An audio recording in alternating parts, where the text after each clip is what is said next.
देखो post Covid ना लोगों का एक परसेप्शन बन गया है कि अब तो चाहे वैसी फिल्में चलेंगी जो इधर एक यूनिक स्टोरी और एक यूनिक प्रेजेंटेशन के साथ बनाई जाती है, या फिर ऐसी फिल्में चलेगी जिनकी स्टोरी लाइक बहुत थिन है लेकिन वो थिएटर में एक अलग एक्सपीरियंस देंगे। बट इस दिवाली जब सिंघम अगेन और भूल भुलैया 3 रिलीज हुई और उनके बिलो परफॉर्मेंस और बहुत बुरी फिल्म होने के बावजूद भी इन दोनों फिल्मों ने कंबाइंड 4 दिनों में मोर देन 250 करोड़ से ज्यादा का कलेक्शन निकाल भी दिया है। तो इस चीज़ को देखकर काफ़ी लोग नाराज़ भी है कि कैसी ऐसी घटिया फिल्में इतनी ज़्यादा पैसे कमा ले रही है।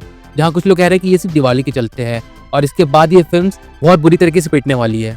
पर जब हम भूल भुलैया 3 और सिंघम अगेन इन दोनों फिल्मों की बजट की तरफ नजर डालते हैं और जितनी कलेक्शन इन दोनों फिल्मों ने अभी तक कर लिया है उस पर भी गौर करते हैं, तो एक चीज़ देखने में ज़रूर मिलती है और वो है इन फिल्मों का सक्सेस होना और वैसे लोग जो इन फिल्मों को ट्रोल कर रहे हैं उनका गलत साबित होना। पर चलो यहाँ तक तो ठीक है, लेकिन जब से भूल भुलैया 3 रिलीज हुई है मुझे एक पैटर्न देखने को जरूर मिल रहा है सोशल मीडिया साइट्स पर, और वो है कार्तिक आर्यन की तरफ अनप्रेसिडेंटेड हेट।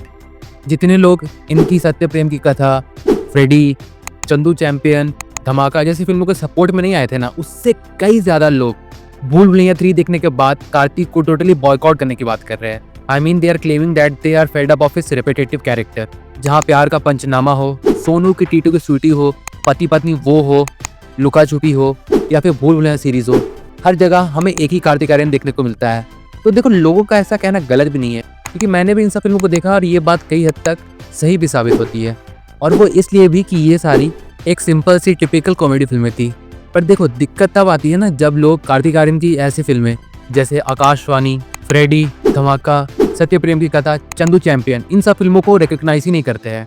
मतलब अगर वो इन सब फिल्मों के बारे में बात भी करते हैं ना, तो इसमें से भी कुछ ऐसी नेगेटिव पॉइंट्स निकाल लेते हैं जो कार्तिक आर्यन की फिल्मोग्राफी को और ज्यादा एलिवेट करने की जगह उन्हें एज ए इनकंसिस्टेंट एक्टर के तौर पर पेश करते हैं।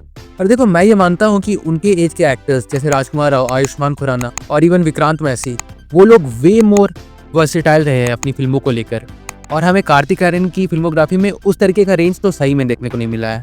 बट इस चीज का मतलब ये नहीं है कि he is a pathetic actor. Yes I agree that he is not a good actor, but वो इतने भी बुरे एक्टर नहीं है कि उन्हें इस तरीके से इतना ब्रूटली ट्रोल किया जाए। और हाँ मैं मानता हूँ कि सब लोगों का अपना अपना अलग ओपिनियन होता है, और ये देखकर भी अच्छा लगता है कि हाँ बीइंग एन आउटसाइडर लोग कार्तिक आर्यन को अंधा सपोर्ट तो नहीं करते हैं। उनकी बुरी फिल्मों को कॉल आउट किया जाता है, उनकी एक्टिंग को क्रिंज बोला जाता है जहाँ पर वो होते हैं। बट दिक्कत तब आती है ना जब लोग एक साइड को इग्नोर करके दूसरे साइड जहाँ पर एक एक्टर की immature acting skills, bad choice of films, ये सब दिखती है, उसे हाईलाइट करते हैं। क्योंकि अगर आप देखोगे तो कार्तिक आर्यन ने 2011 में प्यार का पंचनामा से डेब्यूट किया था बॉलीवुड में, और उस फिल्म के बाद उन्हें कुछ खासा सक्सेस मिला नहीं। उन्होंने आकाशवाणी और कांची इन 2 फिल्मों में काम किया, बट वो फिल्में भी फ्लॉप रही। Then again he made a comeback with Pyaar Ka Punchnama 2 which was a massive hit, और इसी सेम फॉर्मूले पे आई उनकी अगली फिल्म सोनू के टीटू की स्वीटी, जो कि अगेन एक मैसिव हिट निकल कर सामने आई, और ये फिल्म उनके करियर की ब्रेक थ्रू फिल्म बनी। बट ऐसा भी नहीं है कि कांची और आकाशवाणी इन दोनों फिल्मों के फ्लॉप होने के बाद उन्होंने किसी और फिल्म में अपना लक ट्राई नहीं किया। उन्होंने सोनू की टीटू की स्वीटी से पहले 2 फिल्में, एक शॉर्ट फिल्म सिल्वर्ट और दूसरी गेस्ट इन लंदन, ये दोनों फिल्में की, बट इन दोनों फिल्मों से भी उन्हें कुछ खासा प्रेज नहीं मिला, ना उनके फिल्मी करियर में एक बड़ा ब्रेक उनके नसीब में आया इन दोनों फिल्मों को करके। And so after the success of Sonu के टीटू की स्वीटी, उन्होंने लुका छुपी और पति पत्नी और वो 2 ठीक ठाक कमर्शियली सक्सेसफुल फिल्में डिलीवर की, और इसके बाद उन्होंने अपने जेनरिक फार्मूला को फॉलो नहीं किया। उसके बाद उन्होंने इम्तियाज अली की फिल्म लव आजकल 2 साइन की, बट वी ऑल नो कि उस फिल्म के साथ क्या हुआ। लेकिन अगर देखा जाए ना तो कार्तिक आर्यन की एक्टिंग उस फिल्म में बुरी नहीं थी। जिन कारणों के चलते वो फिल्म फ्लॉप हुई, इसमें सबसे पहला कारण आता है उस फिल्म की राइटिंग, और दूसरा सारा अली खान का कैरेक्टर, वो काफी इरिटेटिंग था।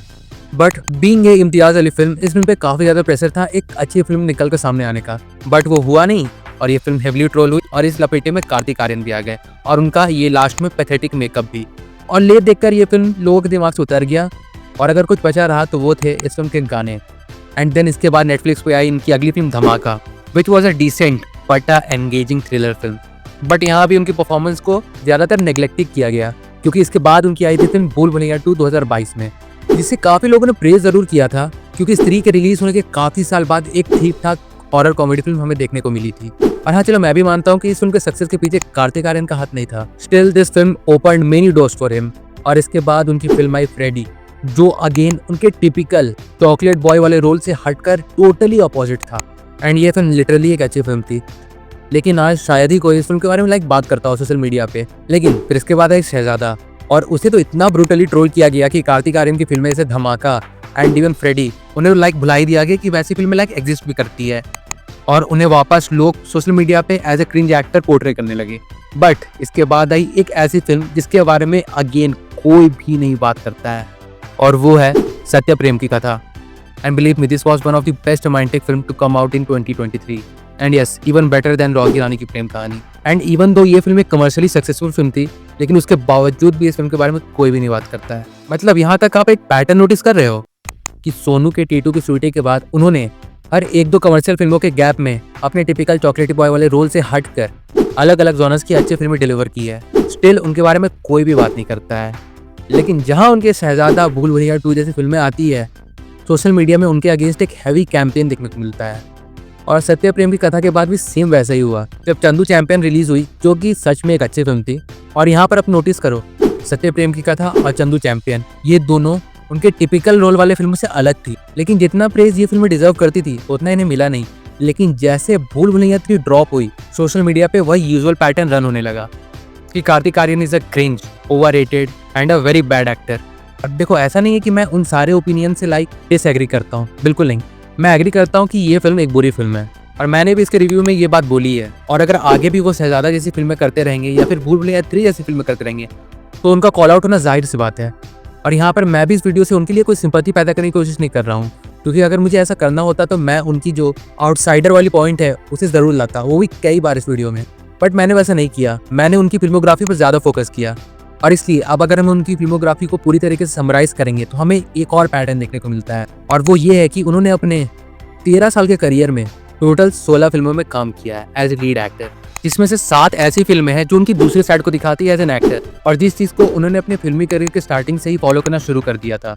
And after getting his breakthrough in 2018, उन्होंने अब तक यानी 2024 तक 5 अलग और अपने यूजुअल रोल से हटकर फिल्में डिलीवर की है, जिसके लिए भी उन्हें थोड़ा प्रेज तो मिल ही जाना चाहिए। After all, despite working with Dharma productions and Yash Raj productions, उन्होंने स्टिल अच्छी खासी फिल्मों को अपने फिल्मोग्राफी के अंदर कवर किया है इन्होंने। So at least in my opinion, जिस तरीके का हेट इन्हें ऑनलाइन मिल रहा है after again the success of भूल भुलैया 3, इट्स लिटिल कंसर्निंग।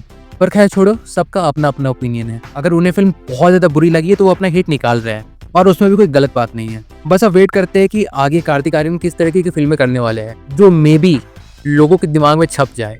खैर, तब तक वेट करते हैं जब तक ऐसी कोई फिल्में अनाउंस नहीं हो जाती है और या फिर हमें देखने को नहीं मिलती है। सो वेल, ये था मेरा एक अपना ओपिनियन इस पूरे एटमॉस्फेयर को लेकर जो सोशल मीडिया पे कार्तिक आर्यन के अराउंड बनी हुई है। और अगर आपने भी ऐसी कुछ चीजें नोटिस की है तो आपका इस बारे में क्या कहना है, कमेंट करके जरूर बताइएगा। मैं आप लोगों का पॉइंट ऑफ व्यू जरूर से जानना चाहूंगा। और फिर चलिए मिलते हैं बहुत जल्द एक और नई वीडियो के साथ। तब तक के लिए बाय।